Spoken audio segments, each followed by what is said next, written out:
Fucking stupid Zoom. Are you getting a beer, or are we just fucking jerking each other off? I'm gonna save. I mean, can we? I swear to God, if you just fucking leave like 10 minutes into this to grab a beer, I'm gonna fucking flip shit. Go do that now. Go do that now. It's a fucking every goddamn time we record, we barely make it into the fucking recording, and this is what fucking happens. And fucking Sugar Tits has to fucking. That's saying it. I like the word Sugar Tits.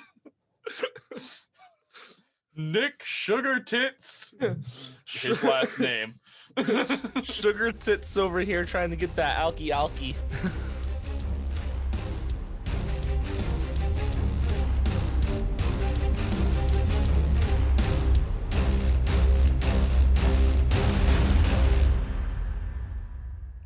All right, and welcome everyone to this new episode of Drunken Jurors on the this wonderful day. As you can tell, if you're watching the unedited, you can tell Nick still does not change his curtains and is in a blue room.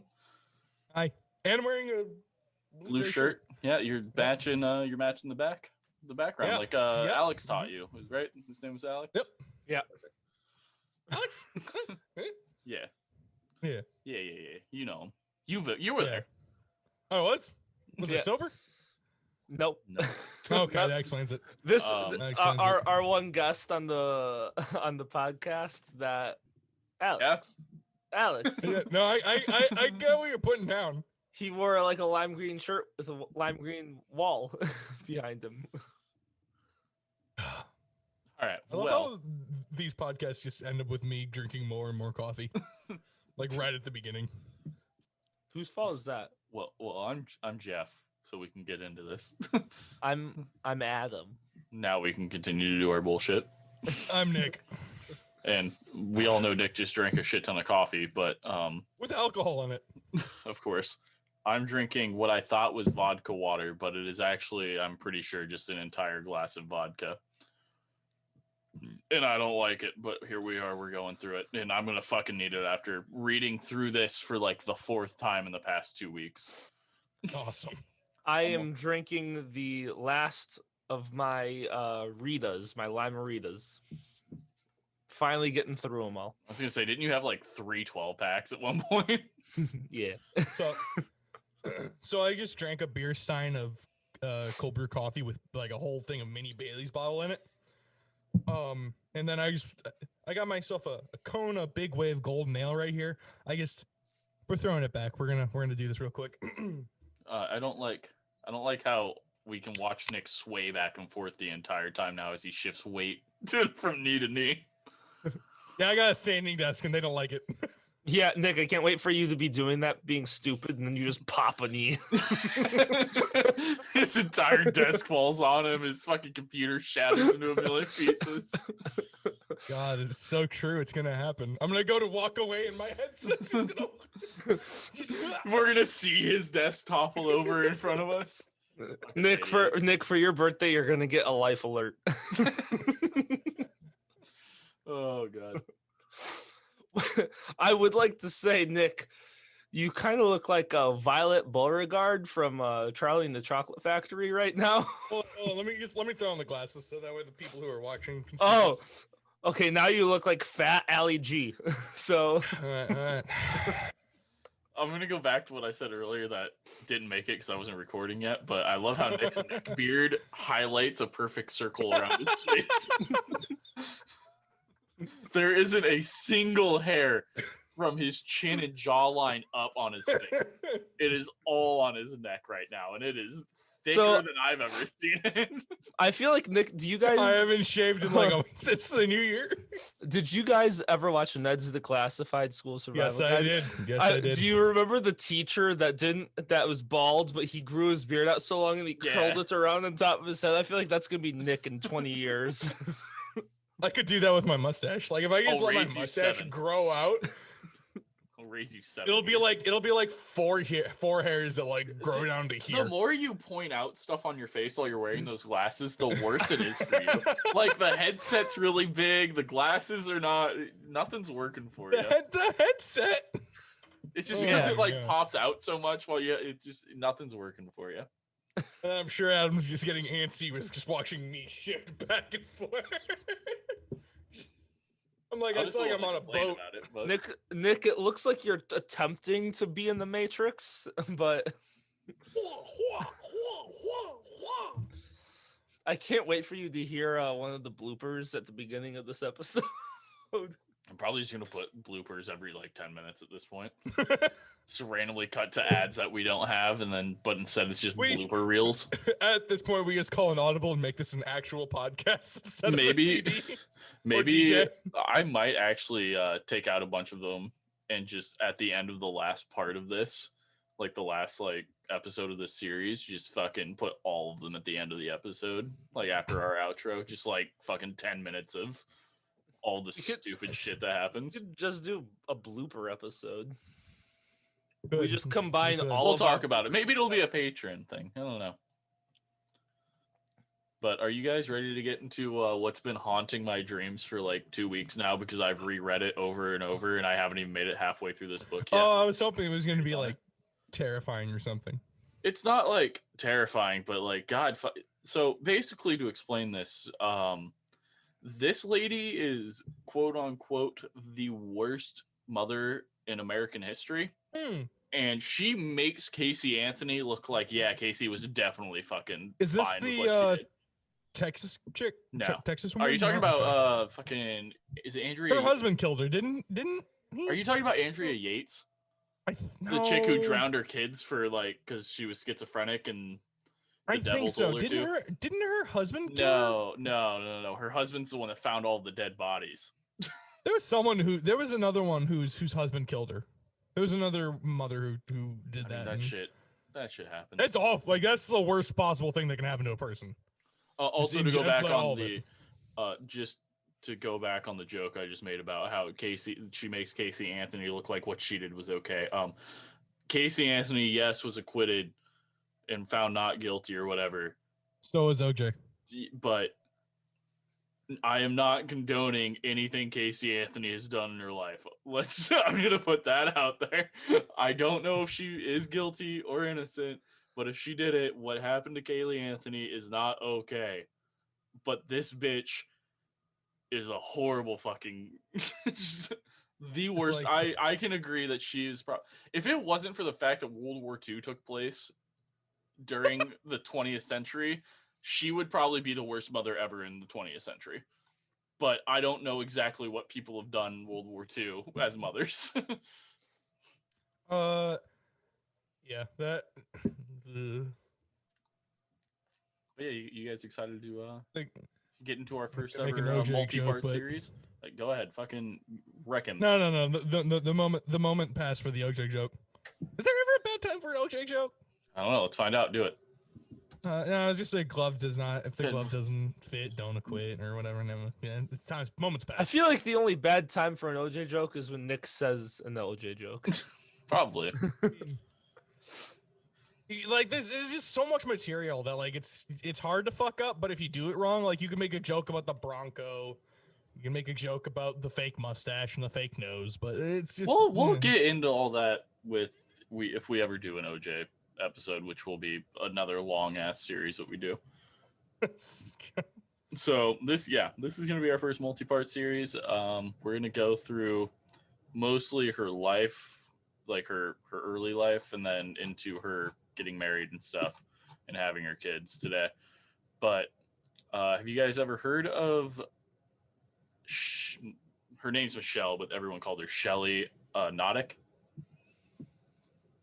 I know Adam hasn't, but it sounds vaguely familiar. There's crickets over here.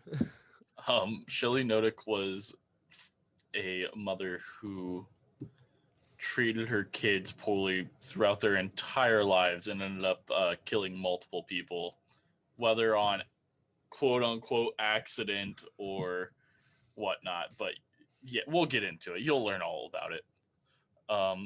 The book that I used as a source for the series is called If You Tell, A True Story of Murder, Family Secrets, and the Unbreakable Bound of Sisterhood. It's by Greg Olson.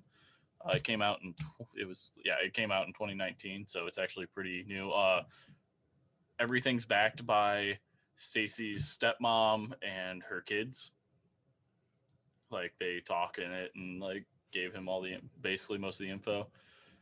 But I guess I kind of spoiled it. But yes, her kids are alive to this day. Like they all live and like have their lives. They're in their 40s now, I believe. I mean, that's good. That's better than most of our episodes start off with. Yeah, but there are multiple people who lose their life in this. So, Oh well. When somebody loses them. Also, disclaimer: there is a lot of description. I will be going into detail of like child abuse, just a fuck ton of child abuse, and basically torture. Really, when you come down to it. So that'll be fun to make fun of. Also, do that. It will be kind of a continuation of the last week's Valentine, or not last week's, but our last episode, which was our Valentine's Day one, where she was married and divorced way too many fucking times. Oh, hey, look at that! Yeah, we got a trend going. We got like our target audience. We got everything going at this point. Oh yeah, like, it's wow, gonna be. this is gonna be good. Yeah, it's gonna be litty, guys. It's not. Everyone has to have their niche. All right, so quoted in the prelude, I guess, of his book, whatever you call that section, before the first chapter. The preface. No, I don't think it's that. Well, so there's prelude, the preface, and the introduction. There you go. One of those. One of those three. Quoted in the beginning. Look, none of us studied English. It's fine. Enduring their mother was what bound them together, and while they might have had 3 different dads, they were 100% sisters, never half sisters. Their sisterhood was the only thing that the Knotek girls could depend upon, and really the only thing their mother couldn't take away. It was what propelled them to survive. Yes, they all had different fathers. That's it. What was the age difference? Not much. I believe the oldest is Nikki. She is 3 years older than Sammy, who's the middle, and then Tori came quite a bit later. She's probably like, I don't know. We won't get into it to this episode, but we'll talk about it. But she might be around like 10 years younger than Sammy. So 3. Yeah. So here is the fucking horrible fucking bitch that we will be talking about for the next couple weeks. She just couldn't find one that she liked, right? Her full name is Michelle, quote unquote, Shelley Lynn Watson Rivardo Long Knotek. Fucking, we got some Albus Dumbledore shit up in here. It's like Picasso. Have you ever seen Picasso's real name? It's like fucking 10 words long. It's nuts. It's like the bellhop from The Sweet Life of Zack and Cody. Yeah, Esteban. Esteban, whatever. Kind of like that, but all right. So we'll just go. I will be preferring Jesus. I will be referring to her as Shelley Knotek. You got this, champ, I believe. Thanks, guys. We're not even a quarter of the way to the first page. We're like not even 10 minutes in. Hey, I've been waiting for you guys for a long time. So, just another little disclaimer for everyone. I worked till 6 a.m. this morning. I worked a 16-hour shift, got home at 7, slept till 11 a.m., and then wrote this outline so we could do this. So I am running on pure willpower. I was supposed to be set. I was set to be on a half hour before I was, but then I got my car stuck. Shelley Knotek was born and raised in Battleground, Washington, which is 12 miles northeast of Vancouver near the Oregon state line. Her father was known to be a big shot in ways around town. His name was Les Watson. He stood at around 6'2". He had broad shoulders and was a former track and football star for the local high school. Which what a tiny man. What a puny 6'2" man. Honestly, very fucking small. Fucking. That's a Chad. That guy's a Chad right there. I over here taking. I take stumps bigger than 6'2". What a small garbage man. This message given to you by the 6'4" gang. This man was clearly superior and a Chad. This message brought to you by got the 6'2" gang. You got something against Chads? Chads. No, Chad. it's Remember the our fucking- mascot, it's the- dumbass. Yeah, I know. I know. I am well aware. To be fair, our mascot did have sex with the house goblin, so No. Well, Yes, he did. Les was pretty well known in town. He was also a master of bullshitting and was very quick-witted. Him and his mother owned a pair of nursing homes in town, and Les also bought early on, like when they were owning stuff. He also bought a bowling alley called the Tiger Bowl.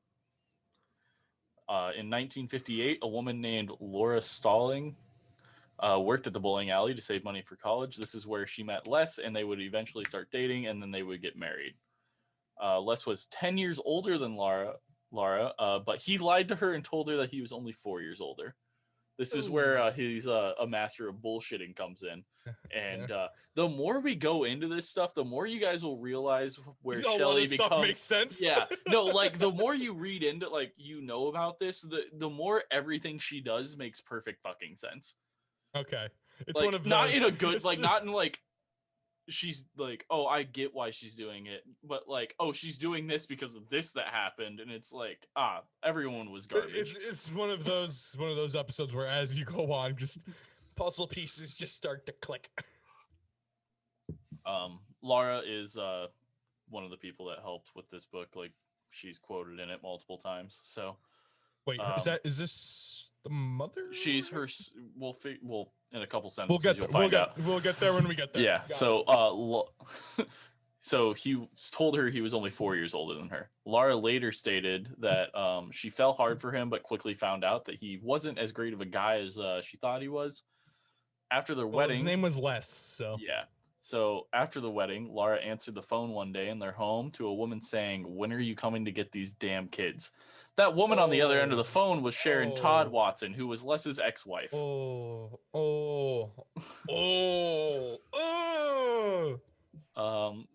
Les had apparently told Sharon that he would take the 3 kids and raise them since she was a depressive and an alcoholic.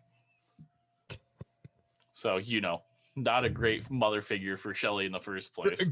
Great familial stock right there. At this time, Shelley was 6. Her younger brother Chuck was 3. And they also had another younger brother who was only an infant at the time, but Sharon actually kept him since he was only an infant. Because, I can't raise these damn kids because I'm a depressive and an alcoholic, but this is my fucking infant. But I'll take the infant. I'll take the one that needs definitely the most attention. I mean, yeah. Oh, yeah. A lot of the pieces are already starting to I click. mean, that does sound like a deal to me. As the Les, he lucked out. Not really. No, don't hold think on. so. Give it a couple fucking more paragraphs here, and you'll find out that this did not go well. Well, I feel like he turns into an alcoholic, abusive father. No, we'll get into it, but Les isn't. I feel like Shelley cut off one of his Les- testicles. Les isn't a shitty father in any way, as much as he is too willing to give his kids whatever they ask for, because he is an owner of 2 nursing homes and a fucking bowling alley. He's got the scratch. They are very well off.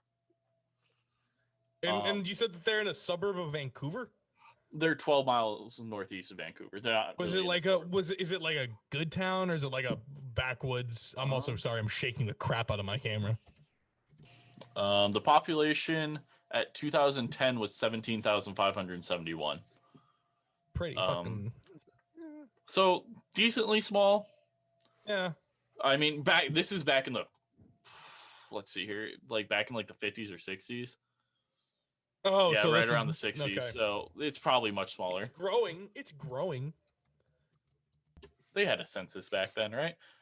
Yeah, we've had one of those. Oh for a yeah, while. their first national census to include Battleground Washington was in 1960, and the population was only 888 at the time. Oh wow. So never that's a mind small on town. everything. Yeah, never mind what we were saying. Yeah, no, it was a very small. town. That's a very small town. That place had a stoplight. Yeah. Maybe. Yeah. So They they. had stoplights back then, right?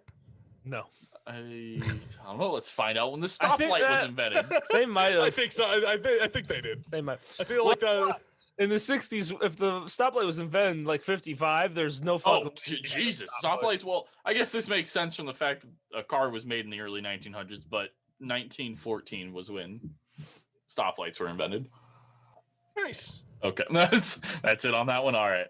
Nice. No. It's a how- small town. The only joke I can think of is not okay at all.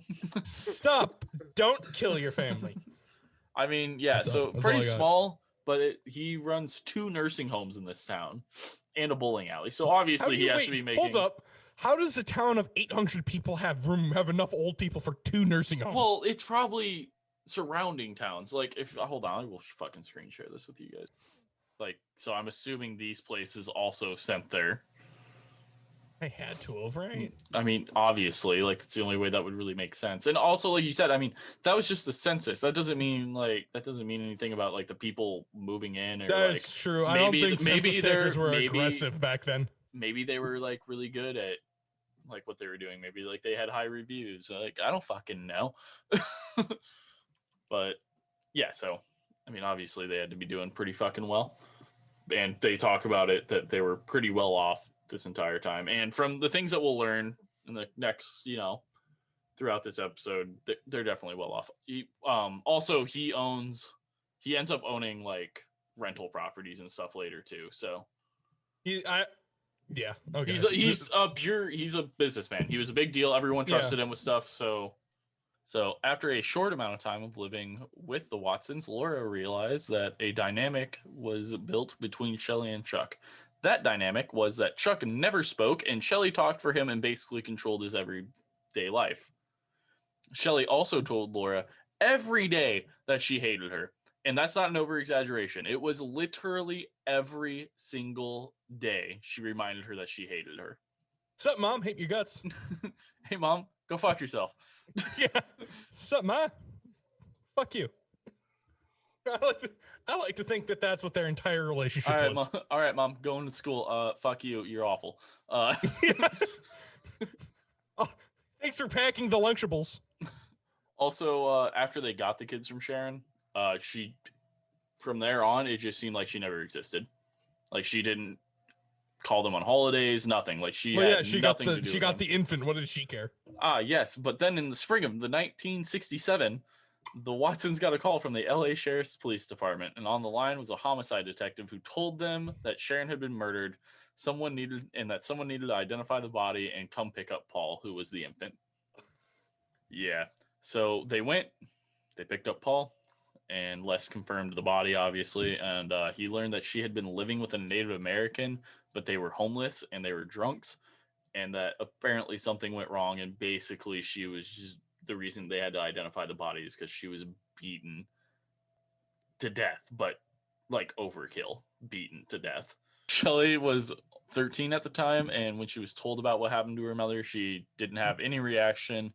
And Laura also recalled that she never even asked about her mother in the first place or anything after that. Like, did not care at all. Well, she said, "I hate you" to the woman who was essentially her mother every day for her. How old was she when she was saying this? Because that's 6. Oh, yeah. Damn.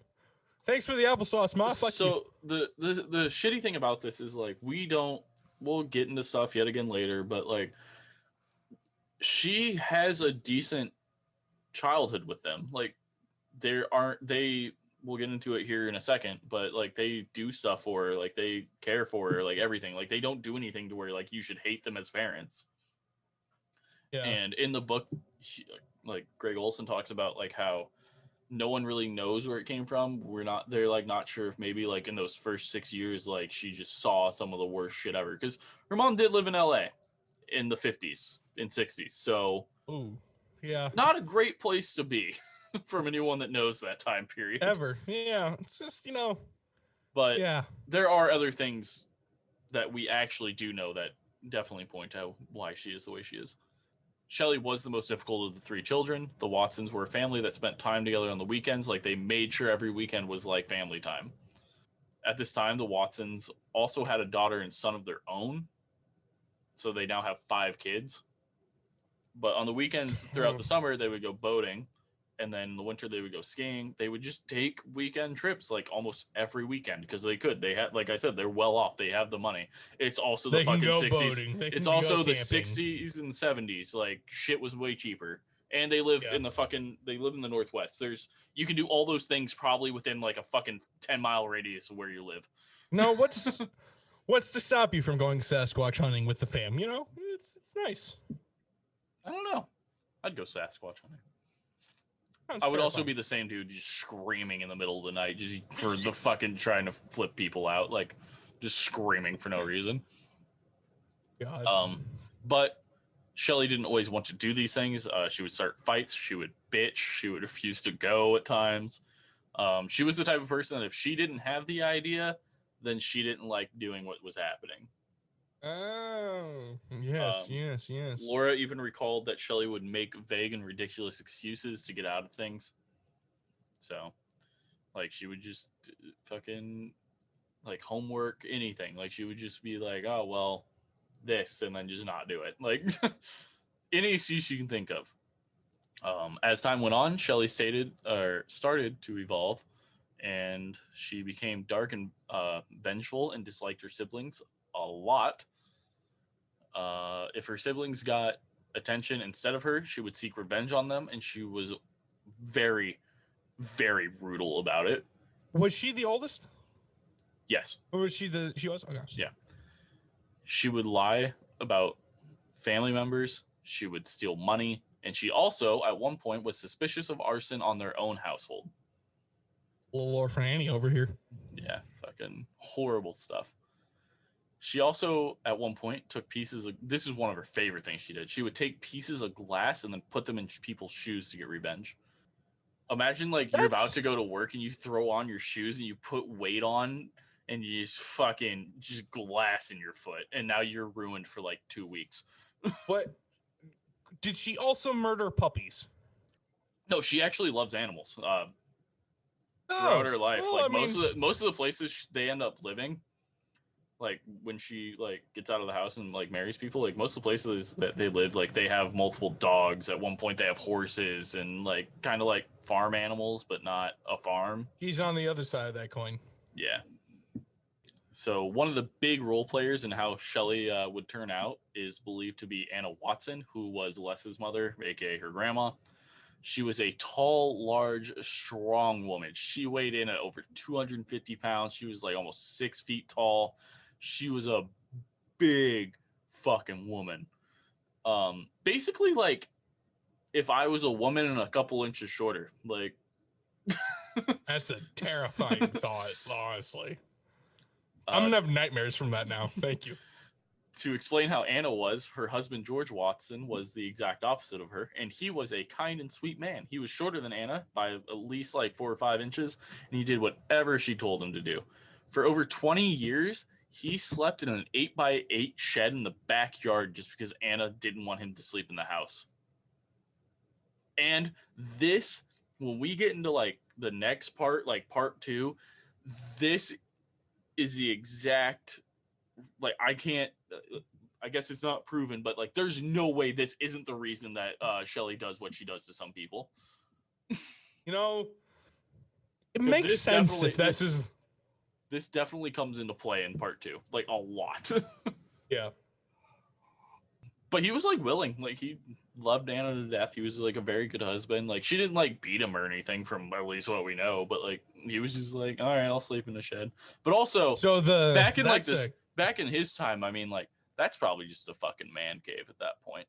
It's only 8x8, but like that's a little man cave. Dude, if I got told, hey, you gotta live in a shed, never come in the house, I'd fucking deck that place out. Do you know how many beer kegs you can fit in an 8x8 fucking shed? Well, it depends how big of a bed you have. Let's find. Hold on. How big is like just a full size bed? Just a California king. I'm pretty sure it's smaller than 8x8. No, I'm just saying like just a decently 53 inches by 75 inches. Perfect. Yeah, you throw that in there, and then you just throw kegs and taps along the other wall. And then you taps. I mean, back then you can't do it, but now you could just on the wall you could hang a TV, and then you never have to big ass TV, dude. I would honestly, The idea of that sounds awesome. Just fucking kegs underneath the bed is where you keep your whiskey stash. And then you just get like You just have like a the flat PC screen you, TV, like yeah. a PC you have, Jeff, like just like a fucking tiny little box of a PC. I mean, the one I just ordered is also only a mid tower, so Yeah, okay. So do that. Oh God, I'd be down with that. No, yeah. Hey, no, if there's any tall, scary, overbearing women that want to put me in the shed, hey. I feel like the only way Nick's gonna find a woman. like have you guys seen Harry Potter and the Goblet of Fire? Yeah. I feel like Yes. Nick's Haggard in this situation, and the only woman he can get is that massive, that massive foreign lady. Oh, Yeah, it would probably be some Polish or Nick, Russian. if you find a woman who can do that to you, I probably don't want to come around. You're bigger than me. Yes, I'm not scared of you because I'm bigger than you. But if you find a woman that is like, because that woman's just gonna be like me, but built like a female. square, Yeah. just I feel built like a freak. Yeah, Nick's gonna be dating the female Shaquille O'Neal. Like, Oh God.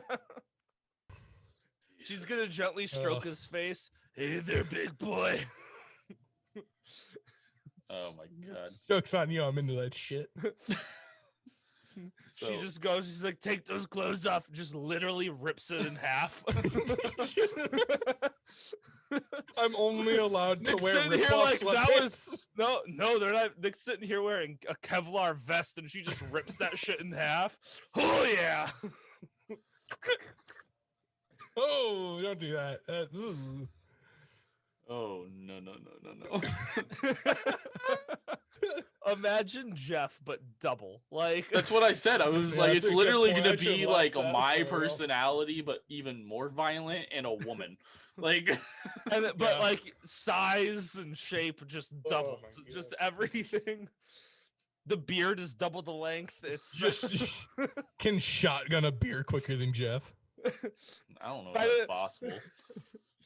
she. By That the time basically is Jeff like thinks it's about gone by the time shotgunning it's beer- opened. So Yeah, like it gets open. You go 1, 2, 3, and it's just gone. Just she just hiccups wrong, and the entire thing gets the can and all is down her throat. Yeah. With her bullet. The can just scrunches up with the amount of suction power she has. But, And then, but and those then you blowjobs- see, and then you Hey, that's see a good Nick with thing. big hearts in his eyes after seeing Yo. a can just getting crushed by her sucking power. Nick's just like, Nick's like, that's a good thing until she goes at the wrong time and Nick's dick gets ripped off. But she fucking swallows that shit like a professional hot dog eater. Like, did you know that there was a Spanish monarch who died that way? He dick died ripped having off? sex, and yeah, he was having sex. He died of a heart attack, and the woman he was with did that. There was Thanks some for ruining the Spanish jokes, monarch in Nick. like the 14th. we were having a good time. We were bouncing off each other. We were making Oh, good God. content. And then you come in here with your bullshit history because you refuse to just spend any time of your life not In the listening to a present. fucking 95-hour audiobook. I can go, Nick, what happened for every second of every single day from 1910 to 1947? He can tell me. I ask him what happened yesterday at his fucking job, and he just fucking jerks off. I don't fucking know what he does. There was snow. There was snow. Jesus. Nick, fucking- essentially the entire United States has snow right now, okay? So you're not fucking special, okay? Anna had 2 quote unquote maids that worked for her, but as we learned more, you find out that they were more of just slaves. Like they worked for her at one of the nursing homes, but they also did stuff for her. They cleaned, they did the dishes, they washed the floors, but they also had to wash her feet and do her hair and makeup whenever she asked. Like at that moment, they had to drop what they were doing and go do it. And if they didn't, or they did something wrong, Anna beat the fuck out of them. I mean, isn't Nick sitting down? Yeah, I found out that I'm gonna be here for the next 8 years. Well, Nick, we're here for like 4 hours. Yeah, we have Plastered Paladins after this. Also, Fuck. if you guys don't watch Plastered Paladins on Thursday nights at around 7:30, live streamed on YouTube on Arrogant Media, you're fucking doing it wrong because that's a blast and a half. You can also watch it afterwards. Still on Something that's Arrogant. for fucking sure. You can still Yes, watch it yeah. on Arrogant Media afterwards. If you go to our YouTube channel, we have a playlist of all of those videos. Good times. Yeah, so she just beat the fuck out of them. One time when Laura went to pick up Shelly from Anna's, Anna yelled at Laura. It's Lara. I'm pretty sure it's Laura. I listened to an audiobook and I can't even fucking remember. Anna yelled at her about how she kept Shelly's hair. She yelled, "You can't keep her hair brushed properly," so I cut it. And Shelly's hair was fucking mangled as fuck because she just cut a bunch of it off. Not well, like not at all in any sort of way, just cut it off. And I mean, this is very topical right now. A lot of people need their hair cut off. So what I just told you, keep that in mind. I liked it. Keep what I just told you in mind for later as what Shelly likes to do to her kids and people a lot with their hair. Tangle it or cut it off? Cut it off a It's lot. what- okay. She had all girls, by the way, so, you know, good times. I mean, some girls look real fucking hot with short hair. Yeah, I'm sure, because if they just walked into their fucking hairstylist and they just took scissors and just cut off random lengths and parts wherever the fuck they wanted, yeah, they're definitely fucking super hot. Just Fucking walks look out like- with fucking garden shears. Gollum ass fucking walking around. Jesus fuck. Also, there's someone who is kind of described like that later in this story, so we'll get Oof. back to that at some Course point, there is. somewhere in one of the other parts. Look at me teasing things. Yeah, that's it. Yeah, Adam definitely prepared for this podcast. And as we continue on at the end of page 2 now, here we go Yes. into things still continuously getting worse. In March of 1969, Shelley had not returned home from school. Laura called the principal's office. Well, if you were wondering, I wrote these notes myself like 2 hours ago, so that's lit. She called the principal's office and was told that Shelley was at a juvenile hall detention center in Vancouver. Shelley was a month away from turning 15 at the time. Sorry. It was hot. Thank you. Choked on my own fucking testicle. She had told a school counselor that I want you to know that's staying in. Jeff's over here. Oh, that's a clip right there, my guy. Yeah. Don't you worry. Jeff's over here with his saggy fucking ball sack. He's like using his knee to kick it up into his Well, when I mouth. breathe, yeah, like I'm sitting here, I'm It's like like- bouncing my knee, and this time it just You know that game where you have like the little cup and the ball and the string, and you're trying to get it in? yeah, It's the like- cup on the ball and the string game from Yeah. from Family Guy. Yeah. So so Jeff's just What are a you human- playing over there, Stewie? The cup on the ball, the cup with the ball on a string game. Jeff's my over here God. playing human cup on the ball in the string game. Oh God. my. She,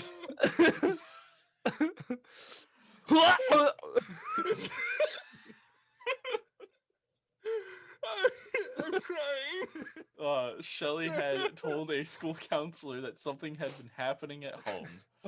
When they arrived at the detention center, they were told that they were under investigation. Shelley, they told the Watsons that the Watsons were under investigation. Shelley had apparently accused Les of raping her. Oh boy. Yeah, That's- fucking wild, right? Oh boy. right, This out, is- that's right out of left it's field. right out, yeah, right out of the gate. It's whew. I can't make any of the jokes that came to my head immediately now. Well, is it true? That's the. Well, Was it after true? arguing with the juvenile, like some of the staff of the juvenile detention center or whatever, they continuously told them that they were not allowed to see her. So the Watson said, "Fine, we're gonna bring our local doctor, or like our family doctor, to have her examined." So during the time that the doctor was examining her, aka, if you're wondering what examining her meant, checking to see if her hymen was still intact. Yeah, doing a. Did they even have rape kits back then? I don't know, but Or was, it, Well, or was that probably or was not. that the extent of it? So- Because there was no DNA, There's no yeah, DNA yeah. wasn't the thing until like the So 90s, hold right? on. During this time, Laura found a magazine in Shelley's room that had the headline on the front page that in big capital letters said, "I was raped at 15 by my dad." Laura then brought that to the detention center, showed Les and the doctor, and then the doctor told them, well, Shelley was completely intact and had no bruises or any type of like bruising, damage, scratches anywhere on her body, especially around her genitalia. And at that point, she was taken to a psychiatrist, and everyone lived happily ever after because she got the proper help she needed, right? Like, that's what happened? Well, hold You can on. only assume that's what happened, right? Nick calling it. Yeah, this is the end of the entire series right here. After this, Shelley and the family went through counseling. Hey, that worked, right? Especially in the 50s. But Shelley never even thought or admitted that she had a problem and just refused to talk about anything at counseling. Like, she did, like, she would say, like, she did stuff, but that not that like anything was her fault. Like, she refused to. She just denied everything. So yeah, Nick, and then after such perfect counseling that was available in the 50s, she saw the error of her ways, and she became a fully functioning adult and was perfectly actualized, right? Like, yes, that's what happened. Yes, because at the top of page 3 out of 7 that we are now. Yes, everything gets better from here. This is actually a very joyous story that we're gonna get into. Okay, cool. I'm so good at this shit, guys. Fucking idiot. So also after this, Shelley seemed to come out of a depressive state and be very, very happy that her family is now going to counseling and is having problems that she caused. So after that school year, the Watsons tried to get Shelley into a different school anywhere that they could, because obviously they had a lot of money. They just wanted to get her into a different school, just kind of whatever. She ended up going to a school in Hoodsport, Washington, which during that time she lived with Laura's parents. While she was there, she started babysitting because she really enjoyed kids. We'll get into this again later point, but she really enjoyed like babysitting and like infants and stuff like that. And sometimes she would even volunteer her time for free. But this all kind of ended, and like she stopped babysitting at one point because, in this area, because one pair of parents came home one night to find their kids still with their day clothes on and in bed, and their kids, all of them told them that they were barricaded in their rooms with heavy furniture in front of the doors. After this, Shelley turned on her grandparents, aka Laura's, her step grandparents, I guess. She kind of turned on them and was not very nice to them. After this, Shelley. Nice to anyone in this entire story? There's what? Is she nice to anyone in this entire story? Not really at points, but yeah. After this, Shelley would move from school to school, living with different relatives until she finally completed school. But in 1971, her senior year of high school, she met Richard Rivardo, who will eventually become her first husband. They met while she was living with her aunt and uncle in Murraysville, Pennsylvania. They needed to get her into a school so badly, they sent her all the way across the country to finish her fucking senior year. I understand why they wouldn't, but why not? I understand why, but why not homeschool if they were that desperate? Like Laura didn't really think she had the abilities to. Laura, were either of them high school graduates? Yeah, Laura had a college degree, I think. Like, they also have 5 kids, and they were all a handful. Fair. Especially all of the, like, the Watson, like, I guess they're all Watson kids, but, like, Shelley and her 2 brothers were, like, handfuls, because Shelley controlled her 2 brothers.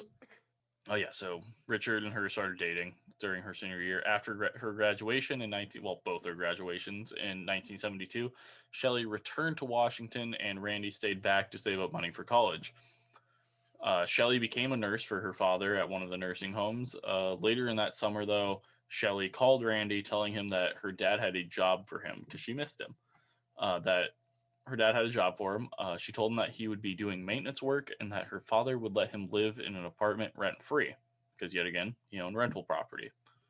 So, obviously, this is a pretty good offer for him. So he's like, all right. So he accepted the offer because he was like, he realized the price of college in Washington compared to Pennsylvania. He was like, oh, yeah, if I'm not paying rent here and he only got paid $5 an hour, but that's also back in the 70s. So that's not too bad, I guess. So yeah, he was like, all right, yeah, I can go to college over there too. Like once I save up, blah blah blah. So after he arrived, he could tell that they wanted him closer to Shelley because they all wanted him to marry Shelley real fucking bad. Not our pig, not our farm. That type of Les situation. Les treated him like a son and gave him anything he needed.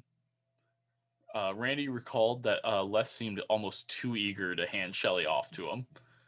They got married soon after, but none of Randy's relatives came to the wedding. Would you like to guess why? They were dead. Okay, Adam, would you like to guess why? They were inbred. God damn it! Fucking no. They were Shelley Kentucky never blue people. No, Shelley just never gave them the invites. She never mailed them. She just kept them. So they got married in February of 1973 at the age of 19. They had their honeymoon at a cabin that the Watsons owned at Government Camp, Oregon. Really weird that a lot of these fucking places up in the Northwest are named after battlegrounds and like military-esque type things. It's real weird, mainly because nothing happened up there. Yeah. Like it's not like battlegrounds named after a battle. Like I'm pretty sure it was like an Indian war though. Yeah, like that's the only thing I can think of that would have happened up there. It's not I can't like any remember, Civil but I'm War pretty sure that's where Civil Wars happened. They mention it in the book why it has this name Battleground, but I didn't think that was that important to the story. Well, I don't know. You just said battleground, and Nick's just starts jerking off. So this is true. Yeah, so they did their honeymoon there, and then they came back and they lived rent free in a 40-foot trailer, and of course Shelley fucking hated it because it was not nice enough. Are you at all curious as to why it's called Battleground? I mean, I'm pretty sure I know why. Once you say it, I'll remember. But it was like you said, it was a battle between the Indians in the Vancouver army. Yeah, I was gonna say that just seems right. So Jeff, what you have to do now is you say it like you came up with that information and cut every reference that Nick ever has exactly out of the podcast. I'm here to be your resource. So the reason that it's called Battleground was Washington is because there was a battle that happened there between the Indians and the Vancouver Army. So wow, you guys were wondering. That's very interesting, Jeff. Yeah, thank you for putting the effort into finding that out for me. Thank you. I mean, it was in the book, so I already knew. All right. Sweet. So after their marriage, Shelley started to skip work, and Les eventually fired her for it because he's not above, firing his own fucking daughter. But as we learn later, he also doesn't want her to just be on her own. She then got another job at a different nursing home because apparently this place is a breeding ground for fucking old people. You thought Florida was bad. Well, let me tell you about Washington State. In Washington, they're all Benjamin Button. Okay, they all need to be. The nursing homes are for everyone being born, and you have to wait 40 years to get out of the nursing home. I never actually watched that movie. I haven't. It's a good movie. So after getting this different job with a different nursing home, she would get fired pretty quickly for doing the same thing, just not showing up or leaving early, whatever it was she decided.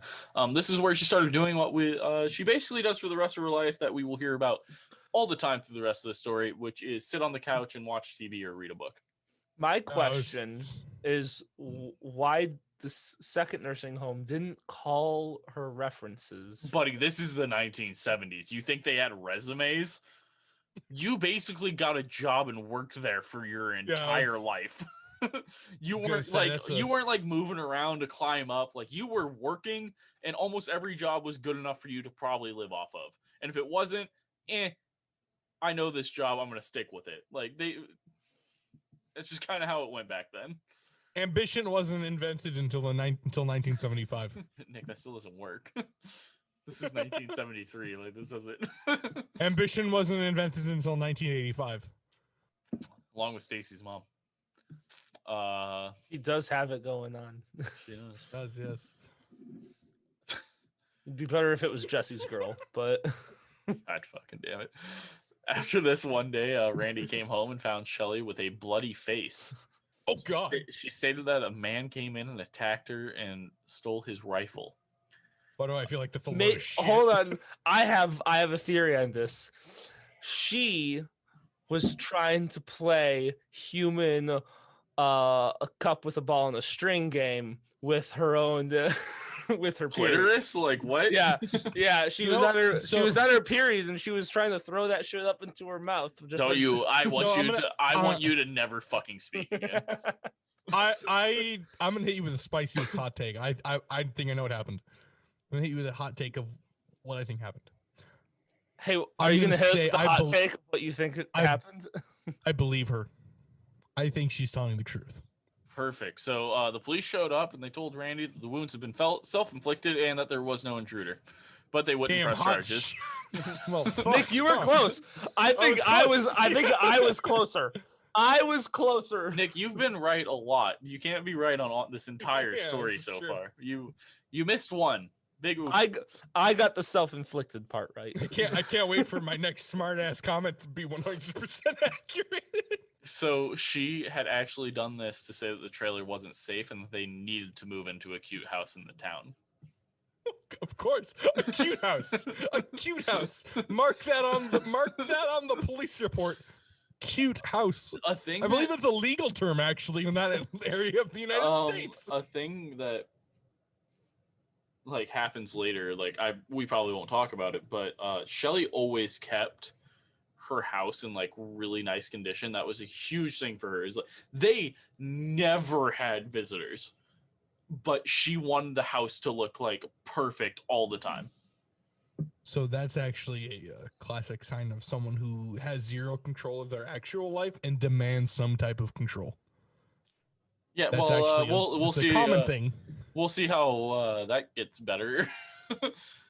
Not having control and demanding control. So Shelly also left unpaid bills at the gas stations and the stores around town for her husband and father to pay later. Because apparently you could just leave fucking tabs anywhere back in the 70s. I was gonna say that actually adds up. That's a thing that sounds like would happen in a small town in the 70s.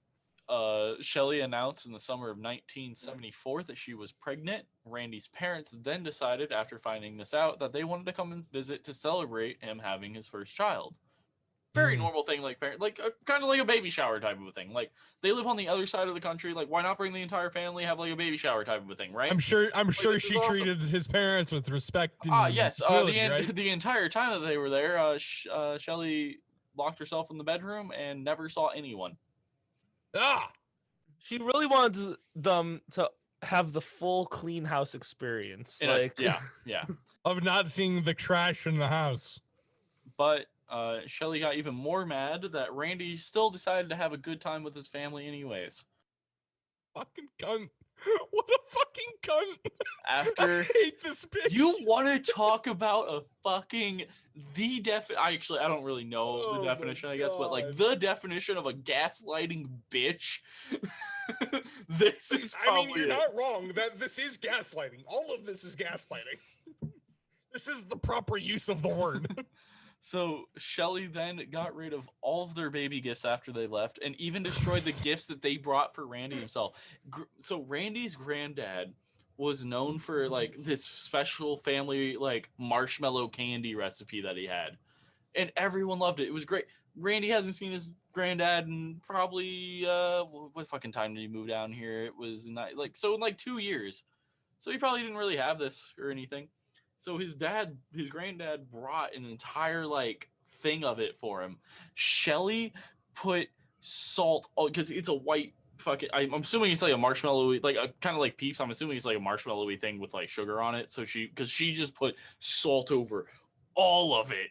And he took a bite of one after he left and was like, "Oh my god, like granddad, you like, are you okay? Like you put salt instead of sugar." He's like, yeah, no, I'm like in perfect mental health. What do you mean? I've never made this wrong ever."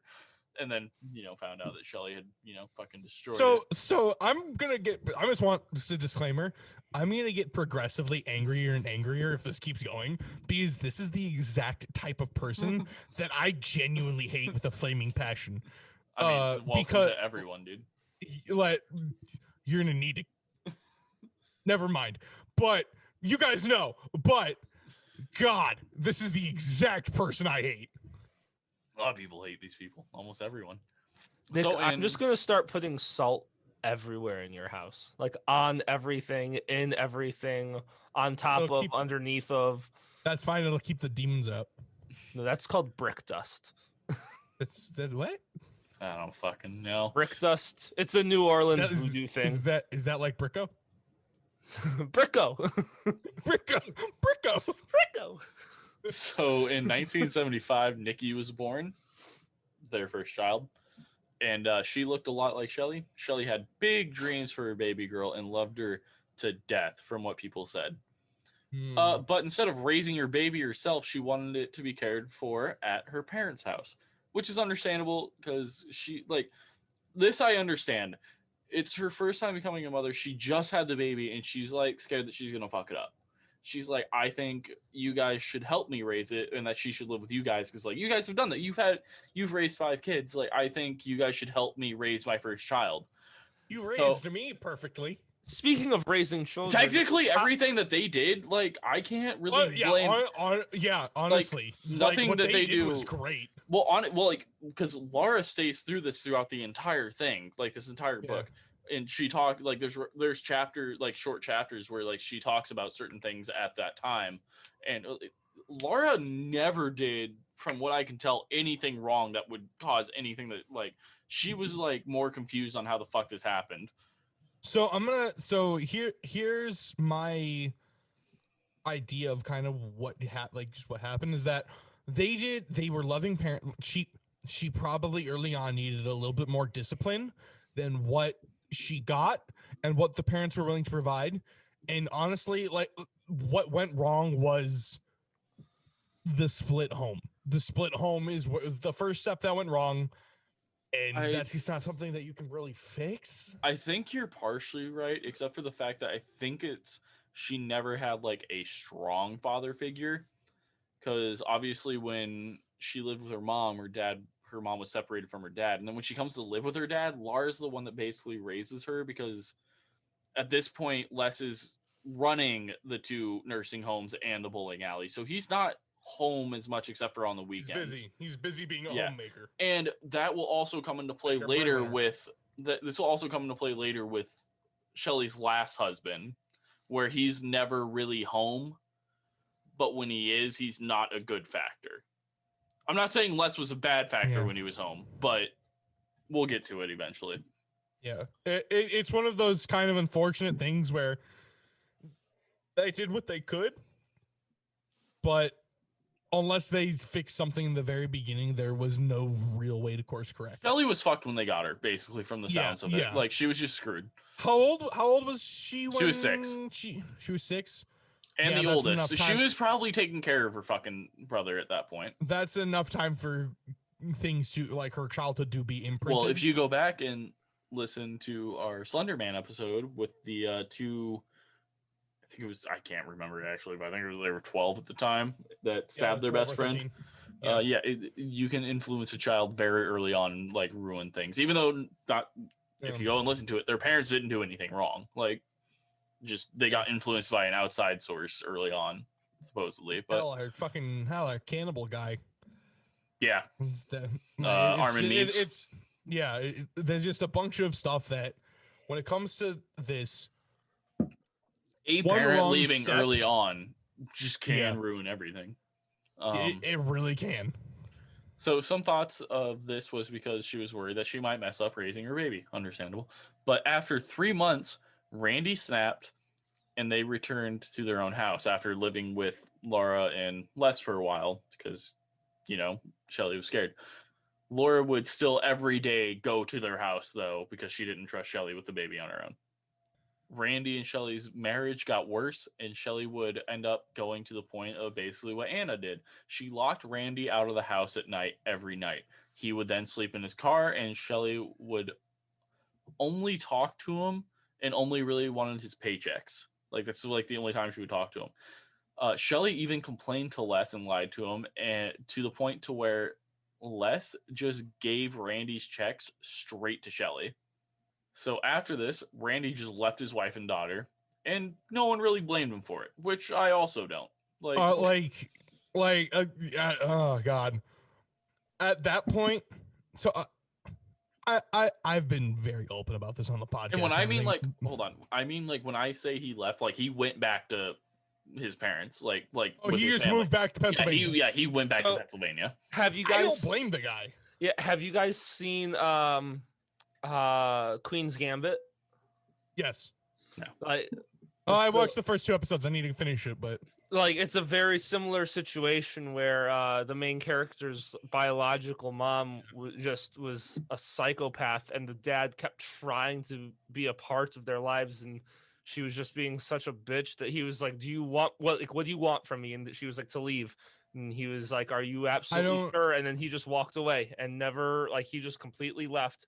And it was something like, not even like the kid, I don't remember the character's name, but not even like she blames her dad for, like, I don't think her mom, from talking about the show, I don't think her mom was a psychopath. I just think she had like bipolar and multiple personality. I think she just had a shit ton of personality. Which mom? Because she had 2 moms. Her I'm biological. talking about her biological. I'm talking about her biological. Her adoptive mom was just an alcoholic. Yeah, she was also not. She was just an alcoholic, amazing. and yeah, she wasn't perfect. And that show is more based around the girl making the most of what she could for herself. Yeah, and done really well. Both mother figures, not good. Well, one thing about this, but the adoptive mom did what she could. One of the things about this is no one like blames Randy, but also her daughter grew up thinking that her dad hated her because he like never contacted her after this. Later in the book, you find out that he actually wrote to her all the time. Shelley just took the letters and put them away. So this is that person. So Shelley, she's a special kind of person. The special kind of person. Oh, she's anything bad that happens to her from here on out, I don't feel bad. I don't. At all. Yeah. Nothing. Like, that's the fun thing. Nothing bad happens to her. She does the worst things possible on this planet to other people. That is so. This is a situation that I'm like, if she was to be like, I was raped or something, I'd be like, that sucks for you, doesn't it? No, like, she played all that stuff off. Like nothing actually ever happened to her. I'm a big proponent of like father's rights, and like my dad never really tried, and he left and he never tried to do anything to like get back, but like doing what she did, that is probably one of 3 things that incite such rage in me that it is hard for me to actually control. Like that actually, I'm gonna laugh and I'm gonna try and make it funny, but inside I want to scream, and if she's alive, I want to hurt her.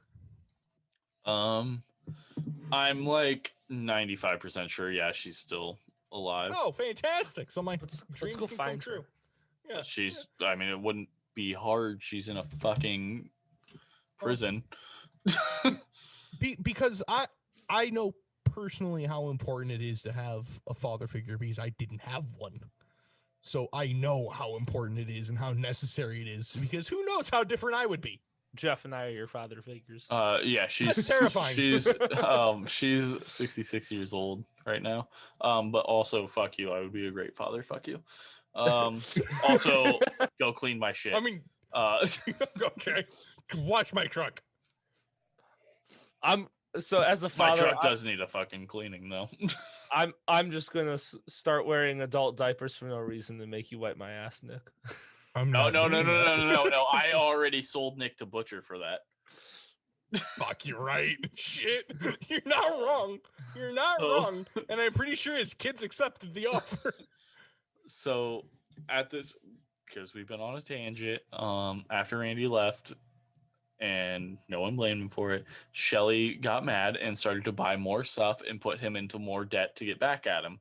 At one point, he needed some tax papers signed for him to get, like income taxes and stuff back, so that he could pay money off to the collectors and try to get, through his debt.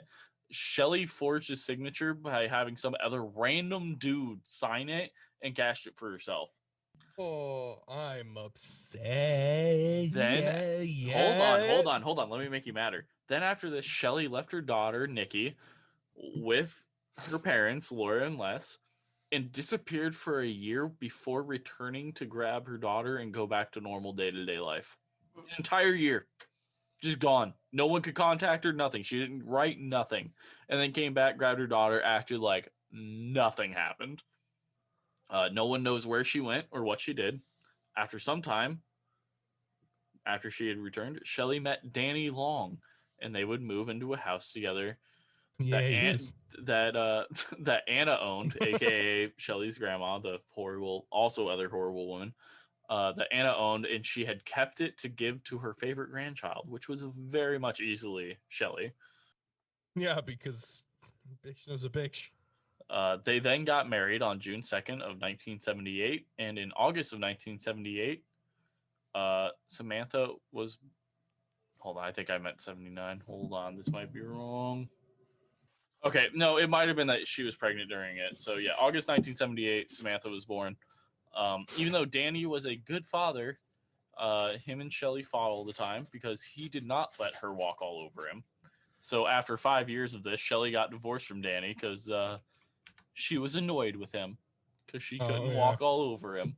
Is that legal? Is that like a legal standing she can use? And like, is that legal? No, in Washington she State? basically what she did was she lied to Les about Or does something. she also accuse him of rape? No, she lied to Les about something, and he was like, "Oh yeah, no, let's get you out of that marriage." But she also at this time had found a new guy that she was into, aka the next gigantic walking piece of shit in this fucking episode, or not episode, but in this series. He's like, I want to feel bad for him, but also there's things that like you just can't let slide, or like, was he a kid diddler? No. Oh God, no. No. But also maybe. But no. I don't know how you can have those two. We'll get into it at the very end of this episode. David Knotek was the new man that Shelley and the kids, or that Shelley had met. But they met him because Shelley had packed up the kids and they had moved to Raymond. This is where things start to happen that are a little bit more crazy and inexcusable.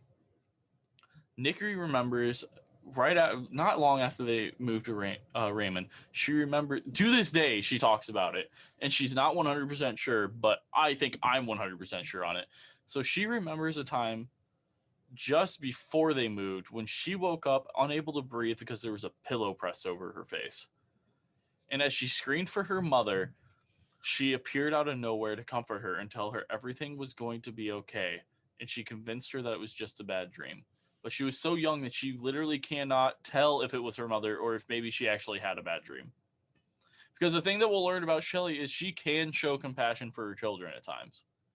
Not often, but she will, just enough to keep reeling them in to where they never talk to anyone about the things that happen at their house. Just for clarification, the middle child, correct? Is the oldest. So it's Nikki, Sammy, Tori, which is going to fuck you up throughout this entire thing. It will. But Nikki's the oldest, Sammy is the middle, and Tori, nothing that I have read so far happens to her because she's the youngest. So Nikki woke up to her mother trying to smother her, possibly? Mm-hmm. She woke up with a pillow over her face. Like, couldn't breathe.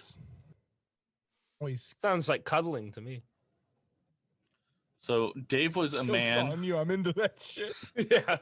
Dave was a man who was a hardworking laborer. He enlisted in the Navy a year after he had graduated, because he didn't want to work as like a timber yard man like his father did. But when he came back, he ran heavy equipment for the timber company. Why not, right? Why not? I mean, that sounds like me not wanting to work for my own father, but continuing to work for my own father. What year is this? Was this like this is the early 80s? So he enlisted in the Navy right after Nam. Mm-hmm. So He's older than Who's- Shelley. So Okay, so he might have been listed. Well, he might have been in it during right? yeah, he was only there for like. Actually, I don't know how long he was in the military, but yeah, something like. They met at a bar. After they had started dating, Dave took over the house payments for the house that Anna owned, that Shelley was living in, because they weren't being paid anymore. Because I don't know, it didn't say in the book. Maybe Anna passed away at this point. I don't know, but he took over the payments and told Shelley that he would give the house to her once it was like paid off. But it didn't work out because the house was lost to foreclosure by the time he was like making payments on it. Like there was just no saving it. But he didn't want the girls to be out of a home. So now we get to more of Shelley being a horrible fucking shitty liar. After they had grown close, Shelley, like with like him and like her and Dave had grown close, Shelley came home from a doctor's appointment one day and announced that she had cancer and probably wouldn't live until she was 30. If this was true, hold up. Let me do one of my signature guesses. She's lying. yeah, well, that's my guess. I wonder if it's because I said she's a horrible liar, literally the sentence before this, and also from what I'm about to read, which is this. If this was true, it would have been a blessing in disguise because the rest of this story wouldn't have fucking happened. See, Also, I don't think cancer existed back then. That's a lie. The only time Nick's ever right is when he picks up on context clues and then spouts something off, and everyone's like, "Oh wow, good job!" Like she's a terrible liar, and then she said this, and Nick goes, "I think she was lying." I also didn't hear the context yeah. clues, so. You fucking idiot, because you don't pay attention to our shit. Is it because you don't? Is it you don't like us? Do you even dare try and like psychoanalyze me?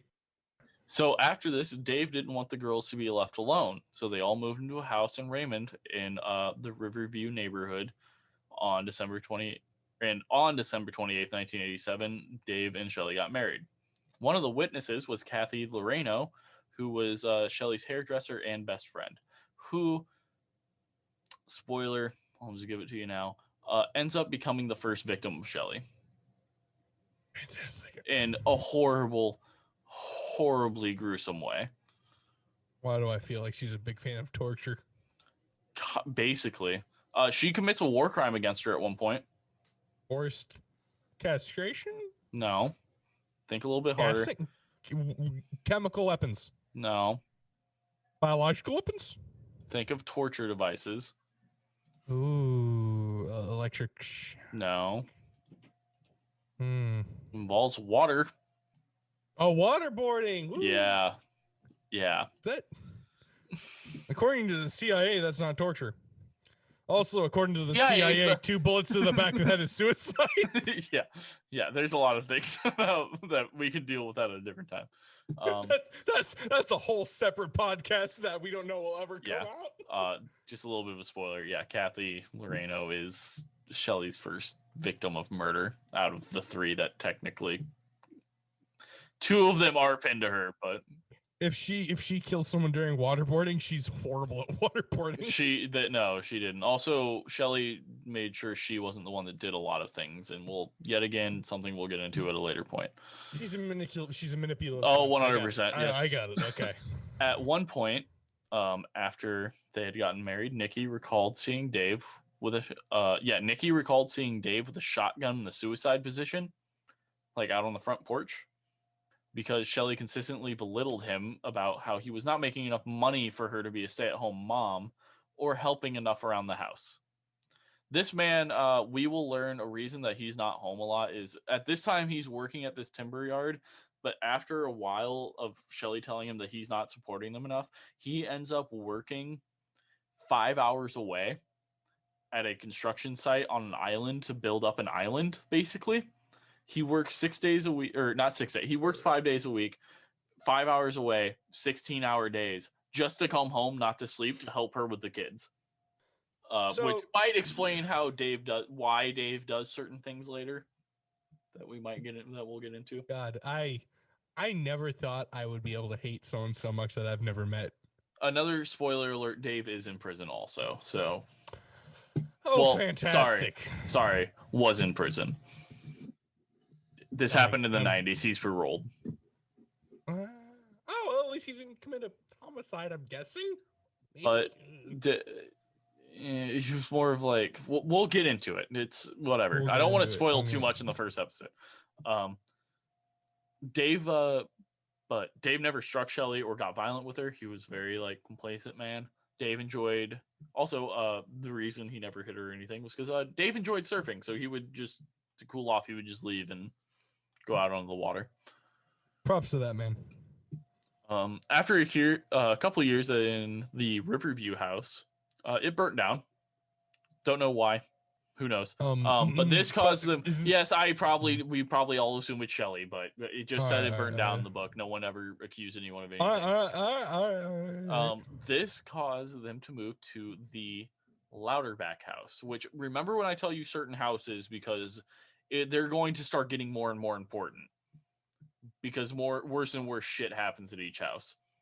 So this caused them to move to the Louderback house, which can only really be described as like the hard-hitting prequel to what will end up happening within the walls of the house that they move into after this as a family.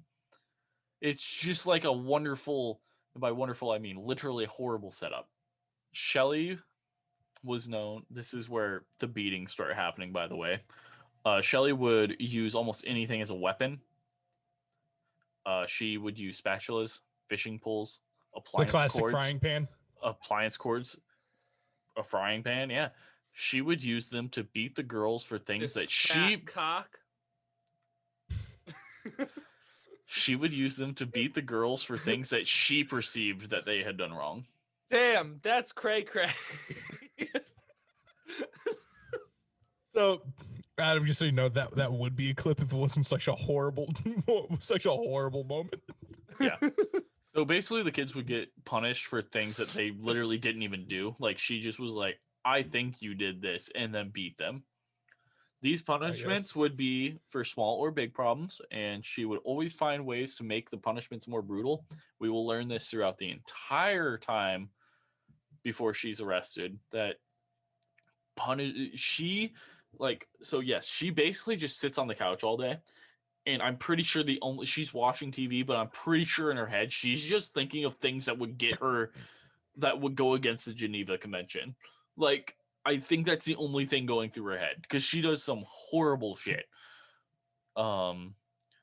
Nikki and Sammy got to the point where they would wear extra clothes to bed because they wouldn't know if their mom would drag them outside in the middle of the night to sleep outside. You have to remember, Nikki's not even a teenager yet, and Sammy's 3 years younger than her. This is also the Pacific Northwest, so it's not exactly tropical. Even in the summer, the nights could still get pretty cold up there. Yeah. So most of these punishments were out of nowhere, and the girls had no idea why they were happening. One time, Shelly pushed Nikki into a walk-in closet while saying, "You fucking little bitch," and then jumped on her and started to beat her for no reason. Nikki cried and apologized, but Shelly didn't let up. Nikki got up and then tried to run, but Shelly grabbed her, spun her around, and slammed her against the wall onto a nail that was protruding out, and that nail hit her in the back of the head. Then, a week before Christmas, Nikki got locked into her room while Shelly yelled, "You fucking loser, you make me sick." But on Christmas Day, Nikki was let out, and Shelly acted like everything was perfect and nothing had happened. They had a wonderful Christmas. But after Christmas, it went back to normal, and that meant that the coming days would mean that their presents that they got on this past Christmas would be taken away, never to be seen again. As they got older, Shelly's punishments became even more elaborate and heinous. She told the kids the well was almost dry, so they could no longer shower, and that they had to ask if they could use the bathroom. They were on city water. This led to whenever they were left alone, aka Shelly left to go to the store or whatever and bring the kids, that they would take showers as quickly as possible and then wipe up any evidence that they were in the bathroom. So clean the entire bathtub, shower, everything. One of Shelly's famous and new forms of punishment at the time was called wallowing. Would you guys like to take a guess of what wallowing was? Because I guarantee you it's worse than what you think it is. I mean, I know the wallowing self-pity, but I have a feeling I'm way off. Yeah, this isn't fucking Jim Carrey, man. Wallowing in self-pity is the line from The Grinch. Would you like to take a guess of what it is? I'm guessing. Is it? So I'm gonna. Is it kneeling on grits? Okay, that's Nick's guess. Adam. Crawling on Legos. That would be horrible. Hold on. I'm gonna make sure this is time period accurate. What the fuck? Legos No. have been around since like the 20s. Yeah, they've been around for a long time. No, you guys clearly don't have the mind of like the worst fucking mother that's ever lived. Yeah, sorry, I'm not Joseph Mengele. So wallowing was a mixture of humiliation and pain, and it did not take any effort from Shelley to do, because she would have Dave do it while she yelled at Dave to do it to the kids, which of course she enjoyed. This punishment happened at night and out of nowhere. Shelley would wake the kids up. They would get stripped naked. They would then go outside. While outside, they would have to stand in the middle of the yard as Shelley yelled at Dave while Dave held a hose and would spray them with the hose the entire time as Shelley yelled at him and telling him what to yell at the kids. This would happen mostly in the winter. I don't know if you know how winters go in Washington, but it's fucking horrible. This mostly happens. So at this point, Sammy, most punishments don't happen to Sammy because she's like the youngest, and we'll find out that the youngest is like Shelley's favorite, especially when Tori's born. So this mostly happened to Nikki, and then after being sprayed with a hose outside in the middle of winter for a pretty decent amount of time, she would then be dragged upstairs to a hot water, like strictly take your hot water, turn it all the way up, only the hot water in a bathtub, and she would be made to forced to take a hot bath after being in the freezing cold, being with water sprayed on her, and made to clean herself before she went to bed, which also completely contradicts the whole you don't get to shower anymore thing. But whatever, we'll blow past that. This punishment would last anywhere from 20 minutes to 2 hours. I have nothing to say because it'll be bad. She's a horrible woman. Oh yeah. Well, Shelley would also lock Nikki into her room by lodging a butcher knife in the door frame because there weren't locks on the door. She would do this whenever she didn't want to deal with the kids. So this also happened to Sammy. But Shelley did this to Nikki one time for almost an entire summer. Just locked her in her room for almost an entire summer. During this time, Shelley gave Nikki a plastic bucket so she'd go to the bathroom, and the only time she was allowed to leave the room was when Shelley let her empty the bucket, and then she had to go right back to her room. But, little bright side, during this time, the family dog had puppies, and Sammy, being the wonderful sister she was, would bring a rope and a bucket, and they lived on the set, like her and Nikki stayed on the second floor, and she would make like a little system to raise like a puppy or two up to Nikki every once in a while through her window so she could play with the puppies. Children deserve sainthood. Through what we will find out is like I said in the first line, like they had like an unbreakable sisterhood. Like they would do anything to make sure that they could get through the pain together, even if it was only inflicted on one of them. These children deserve sainthood. Yeah. After Nikki was no longer locked in her room, there was a time where Shelley chased Nikki through the house yelling, "I'm going to beat the shit out of you." Shelley then shoved Nikki through the plate glass kitchen door, and Nikki ended up breaking through the door and falling on all of the shards of glass. Shelley immediately changed how she was acting, immediately went to aid Nikki as Nikki fell into shock. But as she helped, she told Nikki, "Look at what you made me do," but then realized she was in shock and said, "Oh my God, I'm so sorry." She then helped Nikki get cleaned up and then took her out to dinner and to get her hair done.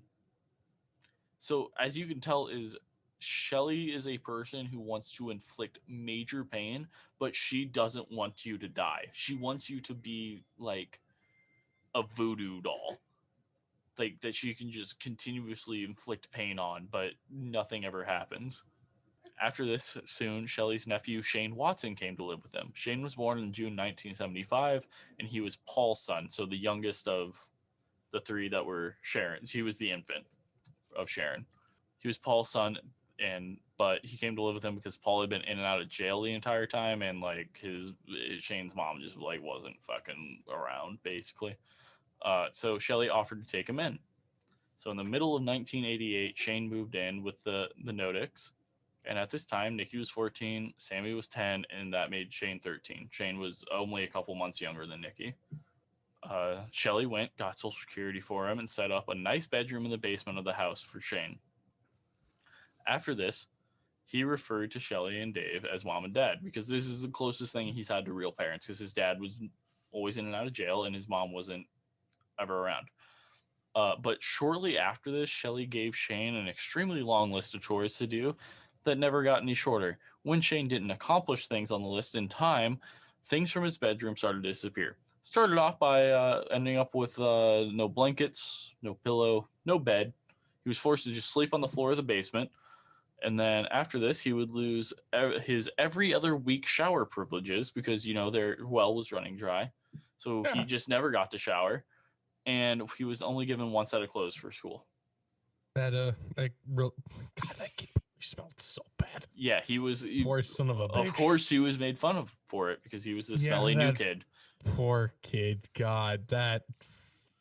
He's the one that through this story is the one that constantly is trying to tell Nikki and Sammy that like we need to leave, like we need to bring this up to an adult, like we need to do something. But Nikki and Sammy, they've lived with her their entire lives, and they're like, we cannot do this. This woman is the fucking devil. Like we will die either way. Like I'm sure there's also a we don't know anything different. Well, yeah, it's mentality. like it's Stockholm syndrome.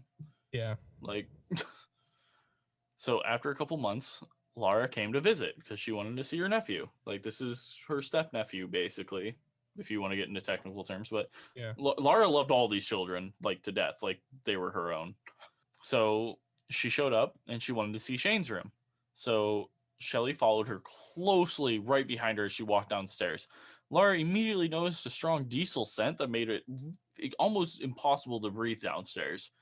Shelley said that there was a guy coming to fix the diesel tank because it had just been fixed, but there was a leak in it. Wait, what the fuck's a diesel tank doing? I'm assuming it's something with heating back then. I don't know, but I'm assuming it has something to do with that. Whatever. They lived in a pretty big house, so I don't know. I don't know what that means. Someone look it up at some point in their lives. I don't fucking care. Laura then saw that Shane had only a small mattress on the floor of the furnace room and immediately got pissed off at Shelley. She then flipped out on her, but then gave Shelley the money to get him a bed in a closet and then left. I have your answer, by the way, if you're interested. Which is? So when houses were heated on oil, they would keep auxiliary diesel fuel in case they weren't able to get a refill of oil, which makes sense in Northwest Pacifica, where, there may not, if there's a big deep snow, you're fucked. Right, yeah. So Shelley also made Shane wallow with Nikki. And then, so they're both butt naked outside being sprayed with water for 20 minutes to 2 hours. Both of them by Dave, who, whatever. But then, it got a little bit worse because they eventually Shelley made them go, as Shelley was sitting on the couch in the living room, made them get butt naked and slow dance together and could not stop until Shelley told them they could. So these are cousins who now butt naked, young teenagers, just slow dancing in their living room with their mom. And sometimes Dave happened to be there to watch it on the couch with Shelley. But all he did was just sit there. He wouldn't stop it or anything because he believed that Shelley was a good mom. Yeah. So one winter day, Shelley made Shane and Nikki strip naked, go outside, and sit on the ground underneath the back porch until she came back and told them that they'd come inside. They obviously didn't move because Shelley would come out at random intervals just to see if they were still there in the same spots. The kids obviously talked a lot about how much they hated Shelley, but Shane was the one who hated her the most and had the most outright like verbal sayings of how much he fucking hated her. And he had obviously lived outside of the household and knew that things inside of this house weren't fucking right, but he had nowhere to go. Like, this is the closest thing to a family he's had, so he also couldn't just leave. So they used to talk and joke about when their mom was taking a bath, that they would just drop a radio in the bath or like a toaster, something plugged into an outlet. That's a good plan. I mean, yeah. So this is where we will leave off, because right after this is where Kathy Loreno comes into this and becomes a huge part, and we will be talking about her a lot in the next episode because she is the first victim, but there is a lot of fucked up shit that leads up to her becoming the first victim. Fantastic. I'm full of seething rage right now. So yeah, I mean, this is the end of the episode. What do you guys got here? I mean, this is probably the most fucked up thing we've talked about, and we talked about a fucking German cannibal who tried to eat a man's penis with him.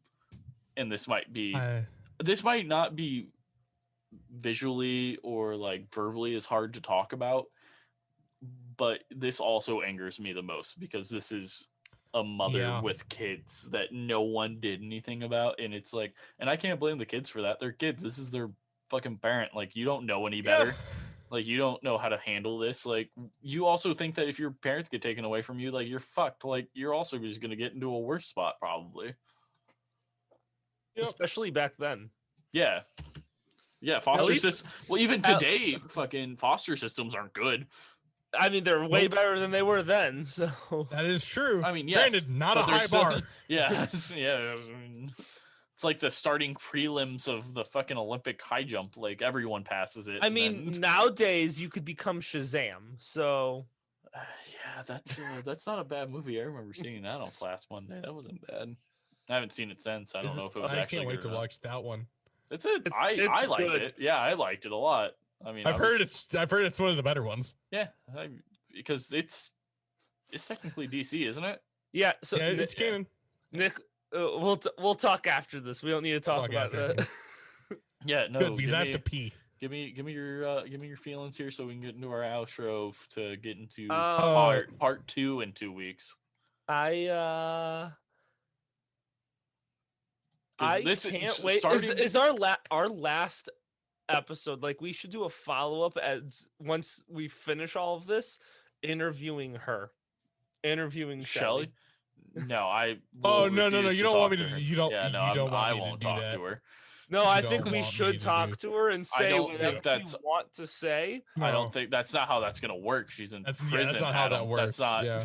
They will immediately hang the phone up on us. There will be guards with her and her lawyers. I don't know if you knew this, Adam, but we don't have exactly what's called clout to do that. Yeah, no, that's not gonna work. You don't know me. We're not one of the Duplass brothers. We can't do this shit. But basically, everything's going to pick up in part 2 because this is where, like, we just ended on a bunch of shit starting to happen to the kids. And with Kathy coming in, everything's going to just get blown up. So we basically next week, or not next week, but next episode is going to be straight into a fucking fire pit together immediately. Like, we're going to be on, like, the first level of hell immediately right off the bat of the episode. And yeah, it's gonna get fucking horrible. And I hope everyone comes along with us. Please, definitely, like, Nick, I'll send you some photos of Shelly and like the kids and stuff to maybe post on social media. We haven't done visuals for like a couple of weeks. Didn't we just do one like last week? Yeah, we did visuals for the last DJ. Yeah. I'm sorry, the podcast doesn't require visual aids. But no, please, we like, definitely. We could post a video of Bush vomiting on. Definitely Is there a video of that? Probably.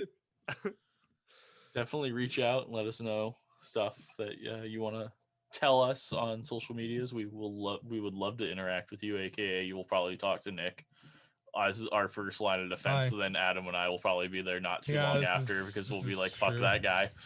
But if you want to Who the reach out fuck's to this us, guy? if you want to reach out to us on socials, you can find us anywhere on social media at You Hate to See It. If you want to find us specifically on Twitter, it is at YOUH82CIT. And then we would love it if you would go to Podbean and then type in You Hate to See It. And then in the upper right-hand corner, there's going to be a little button that says Become a Patron. There's different tiers for different amounts of money where you can get different cool stuff from us, like our unedited video podcast. So this like hour and a half episode, you can watch our entire like 2.5 hours of bullshit, which includes this episode, but also a lot of shit that is just wild. Yeah. You get to watch the jokes, transition from standing desk Nick to sitting desk Nick. And then also just the horrible jokes we make that we can't allow onto a podcast platform. That's the pod clap. We Yeah, the can't pod allow clap. pod clap. Also, if you would like, on every bi-weekly on Thursdays, we do a live stream podcast. It's called Plastered Paladins with the Arrogant Media. You can watch that on YouTube at Arrogant Media. And then I will try to find out the rest of their plugs tonight when we record that, so I can properly plug them at the end of this episode. Probably plug that hole. And then, it's like a sinking boat. Gotta fucking anything. You just gotta stuff it into the bottom of the boat. Just fucking plug it. You guys got anything to say? Nick, you want anything? Professionals standards. Holy crap! I gotta pee. You guys have fun with this. Nick already left. All right. Adam, I guess end this. The joke I had. Hold on. This much fun. As the Mortal Kombat trailer came out recently, finish them. You don't know anything about Mortal Kombat, but I've played that game. Okay. This is the joke I was gonna make, but it would be funnier if everyone was here. But it's I'll laugh for Nick. okay. Listen to the pod clap. That was it.